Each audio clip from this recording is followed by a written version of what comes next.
নমস্কার বন্ধুরা, শ্রী ব্লগে সবাইকে স্বাগত। আজকে আমি বানাবো কাঁচা আম দিয়ে মাছের টক। মাছগুলোকে প্রথমে আমি ভালো করে ধুয়ে নুন হলুদ মাখিয়ে জল ঝরিয়ে নিয়েছি। এরপর একদিকে আমি কাঁচা আম, দেখুন একটা কাঁচা আমকে স্লাইস করে নিয়েছি এখানে। গরমকালে অনেকেরই পছন্দের এই পদটি, আমারও খুব ভালো লাগে, তাই এই গরমে বানিয়ে ফেললাম কাঁচা আম দিয়ে মাছের টক। কড়াই তেল গরম করে মাছটাকে ভাজতে দিয়ে দিয়েছি। শিলেতে আমি 2 চামচ সর্ষে একটু নুন দিয়ে বেটে নেব। সর্ষে আর নুন দিয়ে বাটলে খুব মিহি বাটা হয় আর স্বাদটাও তেতো হয় না। মাছের একদিকটা ভাজা হয়ে গেছে, এবারে মাছগুলো আমি উল্টে দেব। লো ফ্লেমে মাছগুলো ভাজলে কিন্তু খুব সুন্দর ভাজা হয়। এখানে মাছগুলো আমি খুব কড়া করে ভাজিনি, একটু হালকা করে ভেজেছি, তাতে মাছের স্বাদটাও কিন্তু ভালো লাগে।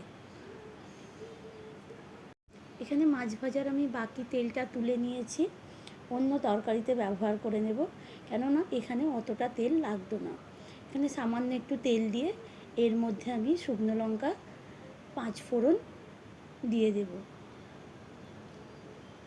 হালকা একটু নাড়াচাড়া করে লো ফ্লেমে হালকা একটু নাড়াচাড়া করে এর মধ্যে আমি কাঁচা আমের টুকরোগুলো দিয়ে দেব।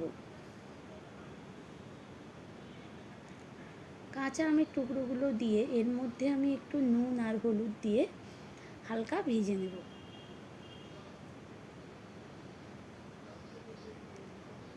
নুন হলুদ দিয়ে ভাজলে তাতে আমটা একটু নরম হয়ে মজে যাবে।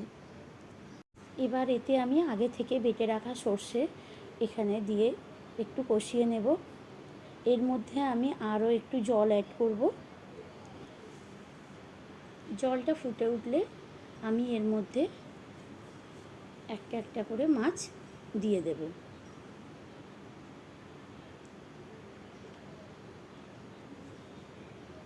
মাছগুলো দিয়ে একটু নাড়িয়ে চাড়িয়ে কড়াইয়ের ঢাকনা দিয়ে দিলাম।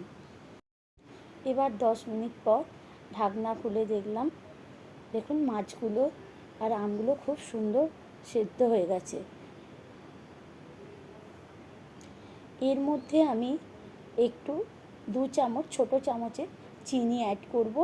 চিনিটা দিলে কিন্তু মিষ্টি হবে না, তাতে স্বাদটা ব্যালেন্স থাকবে, একটু টক মিষ্টি হবে। এর মধ্যে আমি 2 চামচ চিনি দিলাম আর সামান্য একটু নুন দিয়েছি, কেন নুনটা আমার একটু লবণটা কম লাগছিল। এই সময় আমি একটু গ্যাসের ফ্লেমটা বাড়িয়ে দেব। একটু ফুটে উঠলেই তারপরে আমি এটা নামিয়ে দেব, কেননা আমি আর বেশি জলটা কমাবো না, এটাই ঠিকঠাক আছে, তাই আমি এবারে গ্যাসটা অফ করে দিলাম। দিয়ে দেখুন তৈরি হয়ে গেছে আমাদের কাঁচা আমের টক, মাছ দিয়ে কাঁচা আমের টক। গরমের জন্য খুবই সুস্বাদু একটি পদ।